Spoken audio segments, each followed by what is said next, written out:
Юуны өмнө энд өгүүлэх үйл явдал нь архивын баримт материалд тэмдэглэгдээгүй. Албан ёсныг сурвалжгүй бөгөөд гагцхүү цөөн хүмүүсийн ам дамжин яригдсаар ирсэн үйл явдал болохыг онцлон хэлье. 1950-ад оны дунд үед Америкийн эрдэмтэн Нейби Монголын говьд байдаг гих үхлийн хорхой, заримдаа олгоо хорхой, түүнчлэн шар хорхой гэж нэрлэгддэг нууцлагдмал ер бусын амтныг ирж хайхаар Монголд ирсэн байна. Түүнээс өмнө Англи, Америк, Чех зэрэг улсуудад хэд хэдэн эрдэмтэд, сонирхогчид, адал явдал эрэлхийлэгчид үхлийн хорхойг хайж Монголд ирж байсан бөгөөд тэдний нэг болох Чехийн судлаач нэгэн Небиг Монголд ирж уг хорхойг хайх сонирхлыг нь төрүүлж чаджээ.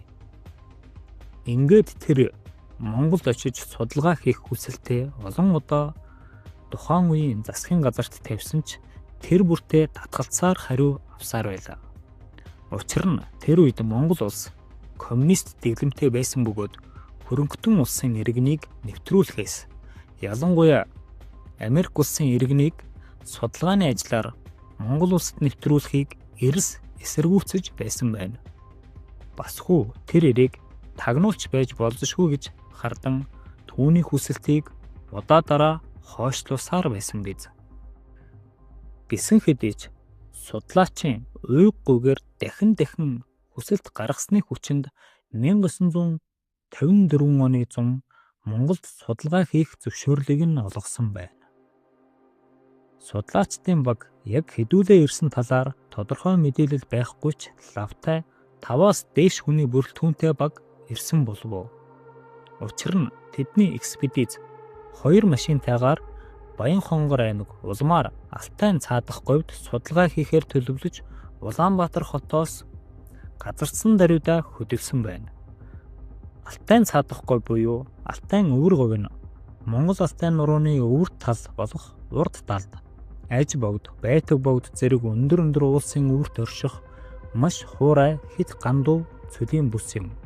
Энэ бүс нутаг нь элсэн манхан, хайрах чулуун хөрстэй, жилийн 360 хоног нартай, хаврын улиралд угал цэнэх хүчтэй шорон шуурхтай, байгалийн нэн эрсдэс уур амьсгалтай, өвөлдөө дулаан, зундаа хит халуун ийм бүс нутаг юм. Судалгааны баг Монголд ирснээс хойш 1 сар орчмын дараа Америкийн засгийн газар өөрсдийн судалгааны экспедиц нь төлөвлөж байсан хугацаанд ирээгүй улмаар арга гэрийн хинтэйгээ огт холбоо бариагүй тул тухайн үеийн Монголын засгийн газарт алга болсон экспедицийг ирж хайх ажил зохион байгуулж өгөхийг хүссэн байна. Америкийн экспедиц сургаггүй алга болсон болохыг Монголын тал сая л Америкийн талаас мэдсэн байв. Америкийн нэгдсэн улсын хүсэлтийн дагуу Монголын талаас эрлийн баг гаргаж тэдний явсан зүг рүү илгээсэн байлаа. Эрлийн баг инхүү олон өдөр хайсны эцэст Небитийн экспедицийг Баянхонгор аймгийн өмнөд говийн нэгэн газраас олжээ. Харамсалтай нь судлаач болон түүний багийнхан бүгд ам өргөдсөн байлаа. 2 машиныхаа дэргэд экспедицийн бүх гишүүдийн цогц байсан бөгөөд тэд буудалсан газраасаа нилээд зайтай олдсон байна. Хачирхалтай нь тэдний бүх эд зүйлс эвдэрч хэмхэрсэн огт шинжгүй.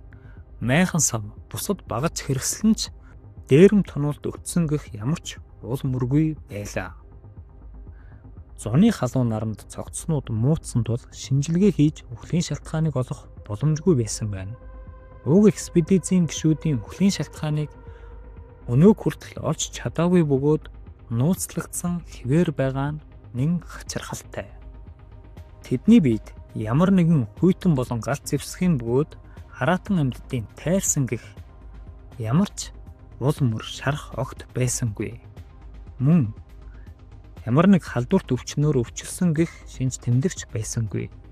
Магадгүй тэд төөрч улмаар усгүй болж хатаж өгсөн байж болно гэсэн таамаг дэвшүүлж болох ч хэрв энэ тохиолдолд тэд ядчил ар гэртээ тэмдэглэл үлдээх ийм боломжтой байсан. Энэ нь энэ таамгийг няцааж байгаа бөгөөд Дээрэс нь тэдний 2 машин хоёулаа шатуунтай байсан байна. Тэгэхээр судлаачид ямар ч л байсан гинтийн тэгээд маш хурдан хугацаанд амь үргэцсэн нь ойлгомжтой. Магадгүй тэд хайж байсан зүйлээ олсон юм болов уу?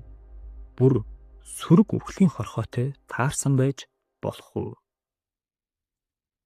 Дараагийн бичлэгээр олгой хорхойтой таарсан гэх хүмүүсийн яриаг хүргэх болно.